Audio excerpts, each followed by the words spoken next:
Hey up everybody, welcome back to the Aldo Cycling YouTube channel, where today I get to talk to you about the first race of the season, that is the Velogames Tour Down Under. I'm super excited to talk to you about this. This is going to be a part of a warm-up series that George has very kindly put on for us, which will include a lot of these pre-season early stage races. So I'm really excited to be able to do a lot of these videos, so expect a lot of these to be coming out over the next few months. And let's take a look at the Tour Down Under. If you saw my preview, which I put out like a week ago or so, you'll be very familiar with the fact that I think that Ethan Hayter is going to do really well in this race. And that is reflected in the fact that he is worth 24 credits in this race, which I think is very worthwhile probably putting on, considering that he could very easily win the prologue and then take the victory just from there and get so many GC points. And also probably will be contesting a lot of the reduced bunch sprints as well. So I think that Hayter is probably going to be somebody who you have to put onto your team. He'll probably be there for like 90+% of teams. So Hayter's probably a very safe one to be going with, alongside Michael Matthews. After all, Matthews alongside Hayter will be one of the best reduced sprinters in this field. So therefore will be contesting a multitude of stages as well. And Matthews could maybe even serve as a semi-GC option as well for the J-Code team. So I think that those two provide a very stable core to anybody's team. Dennis is a bit questionable just because we haven't seen anything of him this year. Usually we see him do the time trial or something at least, or maybe the road race as well, but we haven't seen anything of him. Saying that, he is absolutely the leader for Team Jumbo-Visma, so he is probably going to be a good one to put on, especially considering his good prologue, and therefore I think he's probably the best 16-pointer. I think he's certainly better than somebody like Caleb or G, for example. Caleb, despite the fact that he has just won the Schwabe Classic, he is riding for the UniSA team, so therefore his sprint train is going to be very inexperienced and perhaps not very coordinated. And there's also not that many stages which I think Caleb will contest in, perhaps stage 1 and stage 4 possibly. So I'm a bit apprehensive about picking Ewan, considering that there are riders very similar to him at a cheaper price with a more designated and well-drilled team around them. G, I think, won't be going for anything too crazy here. More than likely they'd go with a Luke Plapp or an Ethan Hayter. And let's face it, Geraint Thomas's aims lie with like the Giro this year, so therefore being in form for the Tour Down Under doesn't make a massive amount of sense. Kind of similar to some of the other GC riders who are here, guys like Jai Hindley, Ben O'Connor, Jay Vine, Simon Yates. I think all these guys will do well in this race, especially on that final stage around Mount Lofty, but they don't have really the capabilities to score you lots of points outside of that stage, especially since none of them have a particularly great time trial. I know Jay Vine has just won the Australian TT champs, but let's face it, those guys probably won't do that great in the prologue, and therefore they won't really score points until the very end. So I think there'll be better value for money riders out there than those lot. Saying that, I think Luke Plapp does provide a better option, considering that he is in absolute scintillating form at the moment. I think that he will probably do best of all the 14 pointers, but saying that, there are probably better options in terms of value than Plapp. Somebody like Pale Bilbao could be an option. He has a relatively fast sprint, but an okay time trial, but probably not enough to really score very highly in the prologue, and will probably do quite well on that last stage. Caden Groves will probably be a very good sprinter, very similar to Caleb Ewan in that sense, but 4 points cheaper. So therefore, I think Groves is a better choice than Ewan in my eyes. And Mauro Schmidt, I think, is a very exciting prospect, apart from the fact that you just don't know what his form's like. But I think that in theory, he provides a very strong option to finish probably inside the top 5 in GC. A very good puncher, and I think that he will have a lot of success in this race, hopefully. So then moving on to the 10 pointers, you've got Phil Bauhaus at 10. I'm not really sure about this, just because I think Bauhaus will likely get dropped on quite a few stages, and I'm really not overly certain about him being like the fastest sprinter here. So probably not Bauhaus. I'd be tempted by somebody like Nicky Assant, who's 6 points, who provides a bit of a middle ground between Bauhaus and Bilbao. Bevan, in theory, I think will go for GC. He, of course, won a sprint at the Tour of Rome last year, so if he can channel a bit of that, then he would be a good choice. Simon Clark has looked really good recently, especially in that road race where he beat Michael Matthews to second place in a sprint, which, let's face it, that's pretty good going doing that. And I think Clark could definitely finish minimum top 10 in GC, I think, in this race. Although he does fulfill a very similar bracket to his teammates Corbin Strong. They're both reduced punchers, stuff like that. So it's worth noting that they will likely be fighting for a very similar role in the team. Brian Cockard, on the other hand, will be almost the out-and-out leader for Cofidis, and he has that capability getting over climbs and contesting some of the sprints, although he didn't do that great on the Schwabe Classic, so he's not like an out-and-out sprinter, but I think he should be contesting at least 3 of the stages in my eyes. Hershey, I think, will be working for Jay Vine, but might have his own opportunities possibly.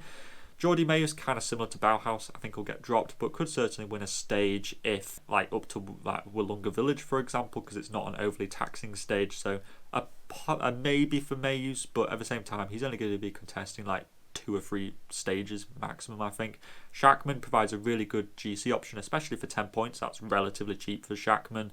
And he does go relatively well early season. Think back to his Paris-Nice performances. He's pretty hot out the blocks, and I think that Shackman could be a really good choice. And if you saw my preview, I think that he could even finish on the podium for this race, considering that he does have a very strong prologue in his capabilities. Sheffield, I think, will be a domestique, but I could be wrong. He does certainly have the capacity to do well in this race with his rider qualities as a good prologue rider, as a decent climber. But I think he won't get those bonus seconds. They would more than likely be working for Hayter. Corbin Strong, like I said earlier, will be a very strong candidate for a lot of stages, possibly 3 or 4 of them in my eyes. Moving on to the 8-point riders, I'll pick out the ones which I like the most. I think Bettiol is probably the best 8-point rider. I think he could finish on the podium. He looked pretty good in the Schwabe Classic. I think he finished 13th, which, as you know, it's Bettiol. He's not an out-and-out sprinter, so that's a pretty good result for him. So I think he's clearly going to be lining up perhaps some sprints, some of the reduced ones, and I think that that's just really ticks a lot of the boxes as somebody who should be on your team. And then you've got guys like Catania, Covey. None of these guys are really jumping out at me. You could say maybe Hugo Hofstetter could be a good reduced sprinter as well. Maybe Darrell Impey, but I think he's being more of a road captain this time round. Hugo Page and Dion Smith, very similar riders, so a bit risky going with either of those. Luis Leon Sanchez could certainly finish inside the top 10, but perhaps lacks the punch to really contest a lot of the stages. He'll more than likely just slowly accumulate GC points throughout the week. Chris Harper could do a decent job in GC. He does have the qualities to do that. Rob Stannard, a good puncher for Alpecin, likely their best guy for a GC. And Tesfatsion is likely the best rider that Trek have in terms of he is a very strong puncher but climbs very well, so should be up there in GC. However, he will lose quite a bit of time in the prologue because he doesn't really have that capability within him. The 6-pointers, my favourite ones, I like Nikias Arndt just because I think Bauhaus will get dropped, but Arndt is faster than Bilbao, so therefore they might go for Nikias Arndt in some of the sprints. He's an okay prologue rider, so he might get some GC points in the opening few stages, but I don't really expect him to be contesting the full GC.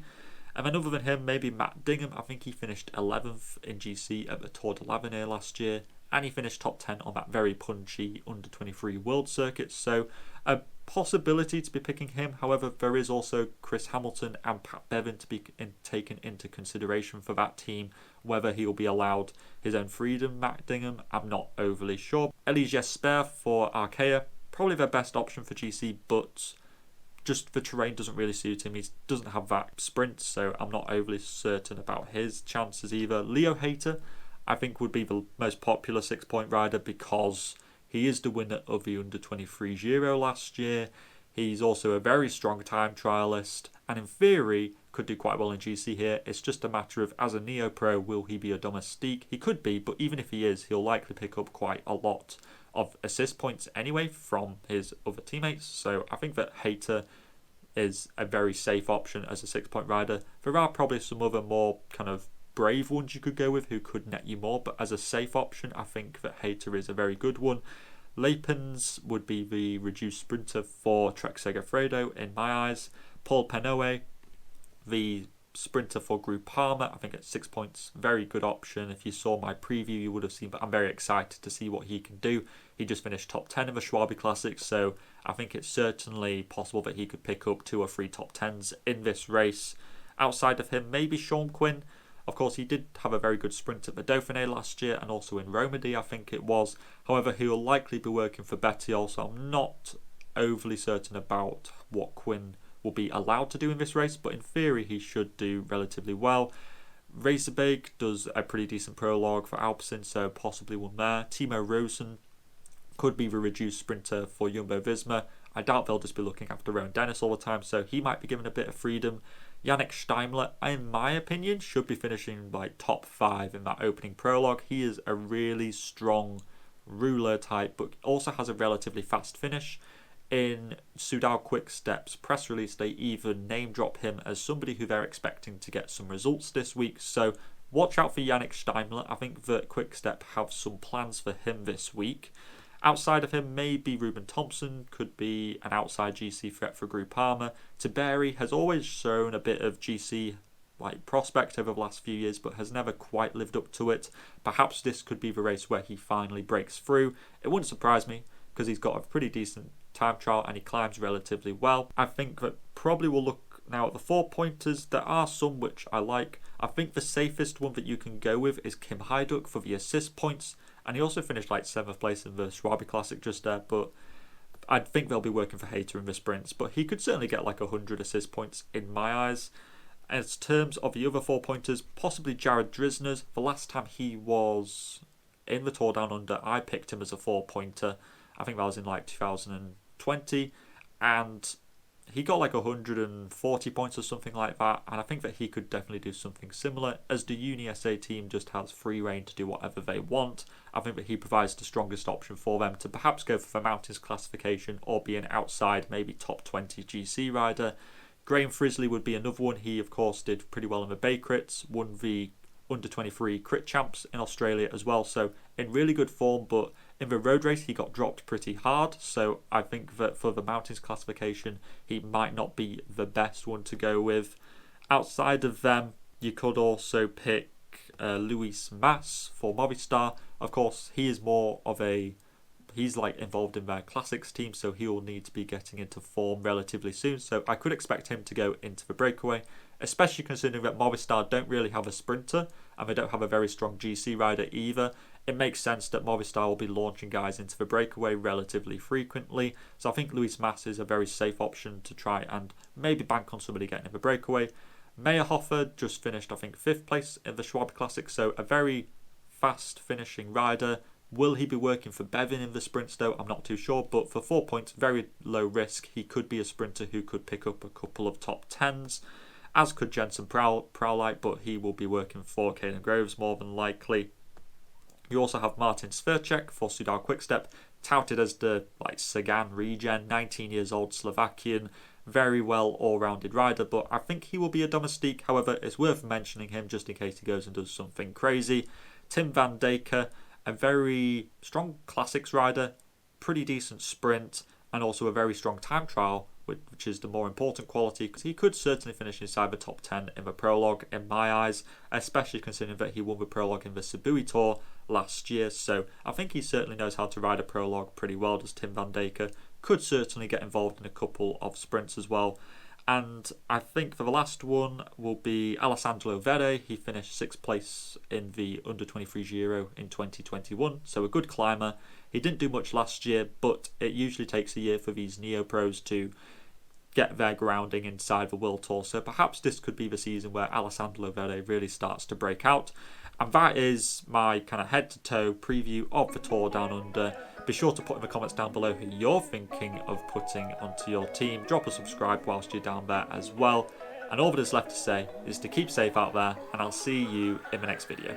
Salut!